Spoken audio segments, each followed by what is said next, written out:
Ever get that like, whoa feeling when you realize just how much of what we do every day is driven by stuff we're not even aware of? Yeah, absolutely. Like we walk around thinking we're making all these super rational choices, but it turns out our subconscious is kind of running the show most of the time.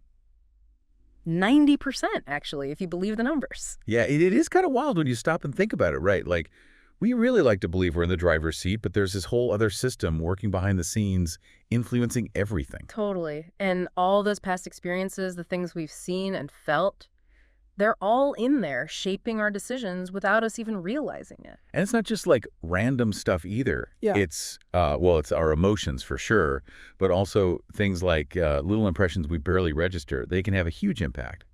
And that's where things get really interesting when you start talking about marketing, right? Yeah. Oh, totally. Mm. Because if we're making most of our decisions on autopilot, how much can we really trust what people say about why they buy things? Like, you ask someone why they chose a certain brand and they'll give you a reason, but is that the real reason? Right, exactly. And that's kind of the problem with traditional market research. Yeah. They ask people what they think, but people aren't always the best at understanding their own motivations. So enter neuromarketing. This whole field dedicated to actually looking at what's happening in our brains when we're exposed to, well, anything really, but especially advertising and marketing. It's like getting a window into how our brains actually respond, cutting through all those layers of conscious thought and self-reporting.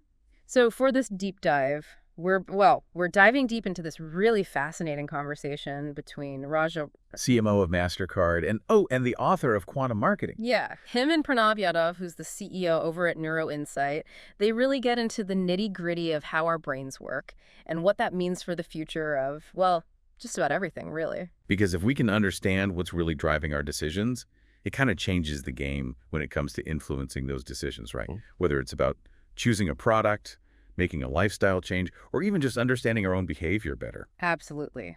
So let's start with this whole idea of the subconscious being such a powerful force in our decision-making.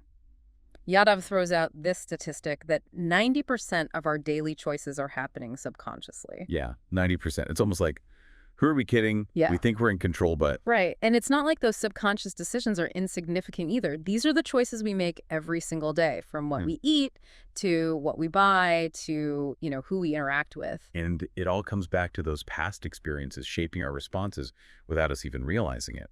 We kind of touched on this earlier, but it's not just about remembering specific events. It's more like all those experiences create these filters through which we view the world and make decisions.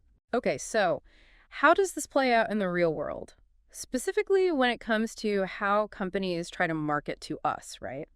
Because if our subconscious is making most of the calls, how much can businesses really rely on traditional methods like focus groups and surveys to understand what we want? Well, that's exactly where those methods start to fall short. Because, as Yadav points out, there's often a huge disconnect between what people say they'll do and what they actually do. I think he mentions a study that found only like 24% of the time do people's stated preferences actually line up with their real-world behavior. 24%. That's a tiny sliver. It is, right. And it means that companies are potentially wasting a ton of money trying to appeal to what people think they want instead of what's actually driving their decisions. So neuromarketing comes in as a way to bridge that gap, to look beyond self-reported data and get a clearer picture of how our brains are really responding. Exactly. Instead of asking people, hey, what do you think about this ad? Neuromarketing uses technology to actually measure brain activity in real time, to see what lights up, so to speak, when someone's exposed to different stimuli. Okay, so let's talk tech for a minute. What kind of technology are we talking about here? How do you actually measure what's going on in someone's brain? So Yadav mentions that Neuroinsight uses EEG, which stands for electroencephalography. And before anyone freaks out, it's totally non-invasive. It's not like you're getting brain surgery or anything. Right. So how does it actually work? Basically, it involves wearing a cap with these sensors called electrodes that are placed on your scalp. And these electrodes are super sensitive. They can pick up the tiny electrical signals that are generated by brain activity. Okay, so they put on the cap, they're exposed to, say, an advertisement, and then what? What are they looking for in the data? Well, here's where it gets really cool. Different areas of our brain specialize in different functions, right?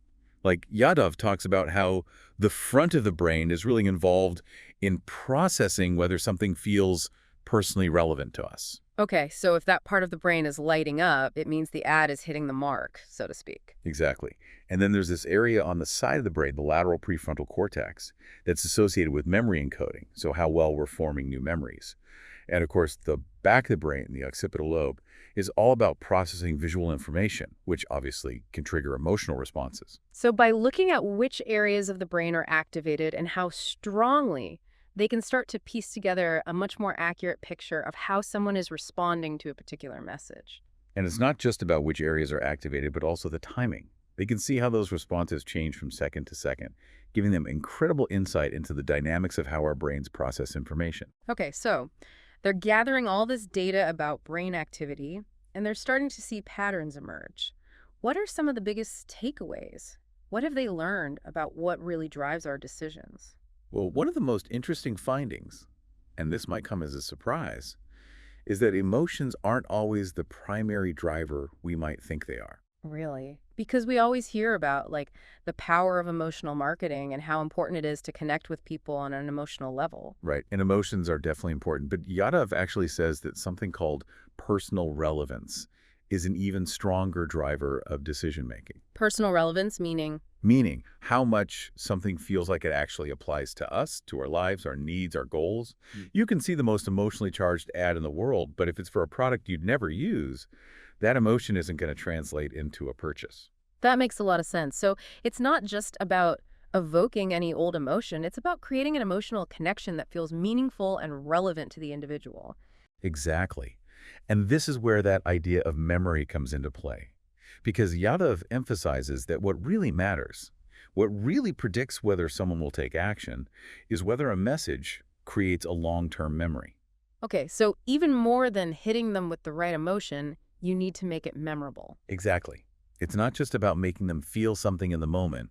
It's about planting those seeds that will influence their choices later on. And I think he even gives an example of seeing a cool jacket years ago and then completely out of the blue, that memory influencing a purchase you make way later. It's like those memories become these hidden guides, shaping our behavior in ways we're not even aware of. So how do you ensure that the right things get stored in long-term memory? We can't just force ourselves to remember something. Well, Yadav explains that memory, in terms of its ability to influence decisions, is kind of like a switch.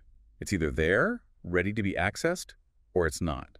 And the things that flip that switch, well, personal relevance is definitely one, as we've discussed, but also emotional intensity, things that really grab our attention and stand out. And even things like visual delight, something that's just aesthetically pleasing, can increase the likelihood that a memory will be formed. Okay, so if a brand wants to create those powerful, lasting memories, how do they do it? What's the secret sauce? Well, stories are a huge part of it. Yadav emphasizes that our brains are wired to seek patterns and make sense of the world through narratives. It's like we're natural storytellers and story consumers. Exactly. And when you think about it, mass marketing at its core is about creating these mass market stories that resonate with a wide audience. So it's not just about slapping your logo on a billboard or running a jingle on the radio. You need to create a story that people will connect with and, importantly, remember.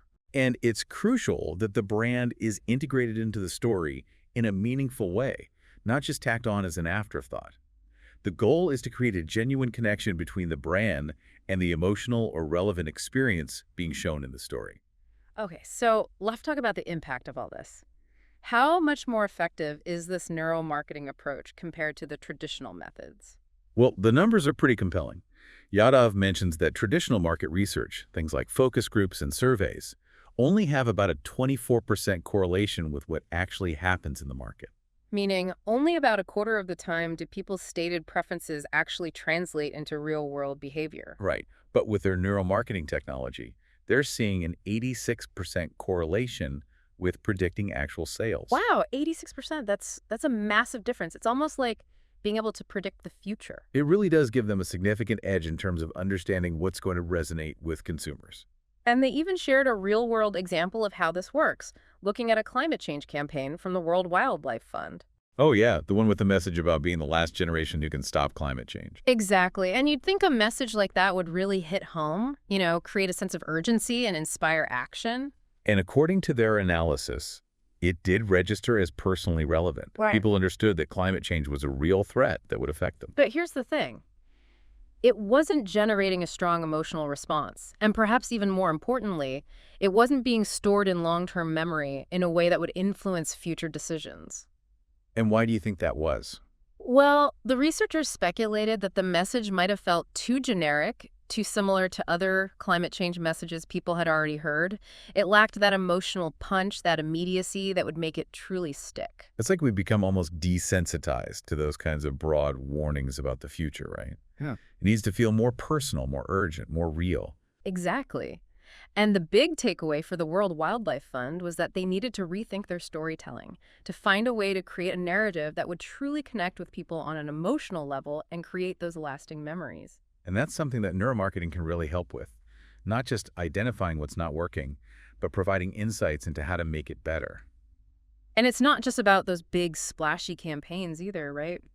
Yadav mentions that this technology can also be used to optimize shorter form content, like social media posts or online ads. Yeah, because they can pinpoint those key moments within a longer piece of content that are most effective at creating memories, and then extract those moments and use them across different platforms. It's a really smart way to ensure that your message is consistent and memorable. So we've covered a lot of ground here, but I think one of the most important points Yadav makes is that this technology isn't just about selling more stuff. It can also be used to communicate important messages about the world around us, issues that might require people to make sacrifices or change their behavior. It's like, yeah, you can use neuromarketing to sell soda or a new pair of shoes, but you can also use it to raise awareness about climate change or encourage people to donate to a worthy cause. And those messages are often much harder to communicate effectively because they might not tap into those immediate feel-good emotions. Exactly. But with neuromarketing, you can start to understand what narratives are most effective at cutting through the noise and creating a lasting impact for those important but challenging issues.